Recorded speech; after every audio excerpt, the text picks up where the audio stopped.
Pasukannya terbakar neraka Donbas. Presiden Ukraina akui kekalahan. Можливо, залучення до порятунку наших військових. Збройні сили України продовжують просуватися у звільненні Харківщини. Але на Донбасі окупанти намагаються ще більше посилити тиск. Там пекло, і це не перебільшення.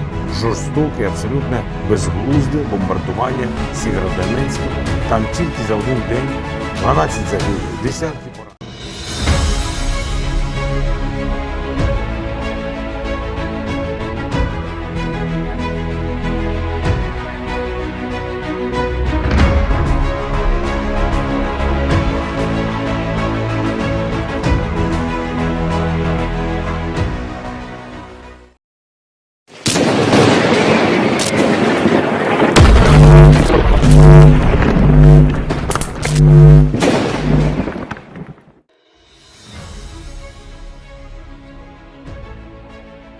Presiden Ukraina Volodymyr Zelensky menyadari jika kekuatan pasukan militernya takkan mampu menandingi Angkatan Bersenjata Federasi Rusia atau VSRF. Tak hanya kalah jumlah personel, Ukraina juga kalah telak dalam hal teknologi dan angka persenjataan. Dalam pidatonya di saluran resmi kantor Presiden Ukraina, Zelensky menyoroti pertempuran yang masih terus berlangsung di Donbas, Oblast Provinsi Donetsk. Zelensky bahkan mengibaratkan Donbas seperti neraka yang membakar pasukannya.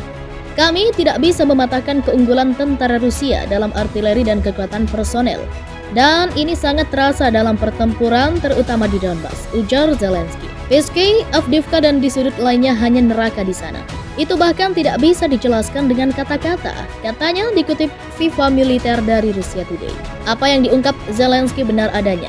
FIFA Militer melaporkan dalam berita sebelumnya, unit militer dari Resimen Senapan Bermotor ke-11 Angkatan Darat Rusia yang didukung pasukan pemberontak Republik Rakyat Donetsk atau DPR berhasil menguasai separuh kota Psisky.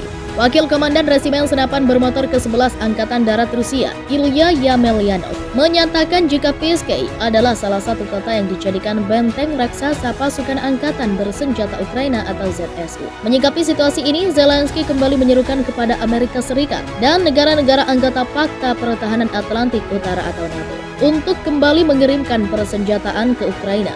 Salah satunya sudah tentu sistem artileri roket mobilitas tinggi atau HIMARS yang menurut Zelensky sangat efektif untuk membalas serangan militer Rusia. Kata HIMARS hampir menjadi identik dengan kata keadilan untuk negara kami, ucap Zelensky melanjutkan. Zelensky juga memberikan ucapan terima kasihnya kepada Presiden AS Joe Biden dan NATO yang terus memberikan dukungan kepada Ukraina. Mantan aktor Ukraina itu juga bersumpah untuk membalas tindakan Rusia yang dianggapnya sebagai gerombolan penjajah. Rusia klaim hancurkan HIMARS bantuan AS yang merupakan senjata andalan Ukraina. HIMARS digadang-gadang jadi senjata andalan Ukraina hadapi Rusia.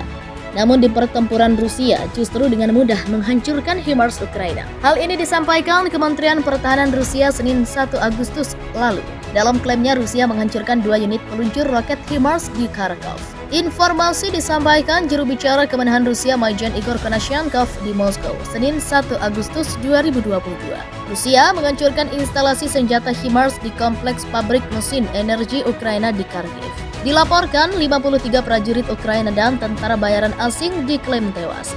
Sedangkan peluncur Harpoon dihancurkan di dekat kota Veliki Dalnik di wilayah Odessa. Sebelumnya HIMARS diklaim pihak Ukraina menewaskan 2 pilot Rusia. Serangan HIMARS di Ukraina menewaskan 2 pilot terbaik Rusia. Dikutip dari Daily Mail, Selasa 26 Juli 2022. Pilot yang tewas adalah Maxim Potyomin, 41, seorang pilot pesawat tempur berpangkat letnan kolonel. Sang pilot tewas ketika iring-iringan mobilnya dihantam artileri roket berpemandu presisi di Donetsk pada 8 Juli. Pilot yang tewas lainnya adalah Kolonel Anatoly Stasyukevich, 54 tahun.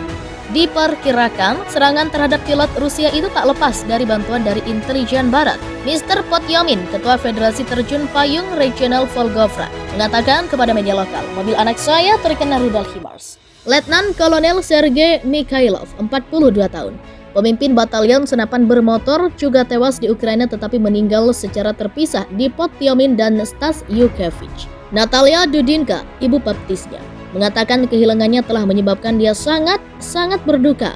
Menambahkan tidak ada kata-kata untuk mengungkapkan rasa sakit ini. Stas Yukevich, Kepala Staf Divisi Penerbangan Campuran Spanduk Merah Pengawal 1 Baranovici, adalah pilot militer generasi ketiga.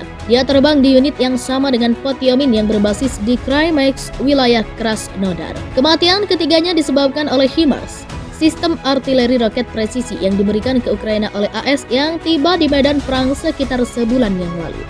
Rusia menepis spekulasi bahwa mereka mungkin menggunakan senjata nuklir di Ukraina, dengan mengatakan hanya akan menggunakan persenjataan nuklirnya sebagai tanggapan atas agresi langsung oleh negara-negara NATO atas konflik yang sedang berlangsung di bekas negara Soviet itu. Diplomat Rusia Alexander Trofimov membuat pernyataan itu pada konferensi tinjauan ke-10 untuk perjanjian tentang non-proliferasi senjata nuklir atau NPT yang diadakan di Perserikatan Bangsa-Bangsa pada hari Selasa 2 Agustus dilansir Press TV. Dia mengatakan konflik di Ukraina tidak menjamin penggunaan senjata nuklir oleh Rusia, tetapi Moskow dapat memutuskan untuk menggunakannya sebagai tanggapan atas penggunaan senjata pemusnah massal atau serangan senjata konvensional yang mengancam keberadaan negara Rusia. Tak satu pun dari dua skenario hipotetis ini yang relevan dengan situasi di Ukraina, kata diplomat Rusia itu. Trofimov lebih lanjut menuduh negara-negara NATO melakukan konfrontasi hibrida yang sengit terhadap Rusia, yang sekarang secara berbahaya menyeimbangkan di tepi bentrokan militer terbuka. Langkah seperti itu akan dapat memicu salah satu dari dua skenario darurat yang dijelaskan dalam doktrin kami, katanya. Kami jelas berdiri untuk mencegah ini. Tetapi jika negara-negara barat mencoba menguji tekad kami, Rusia tidak akan mundur.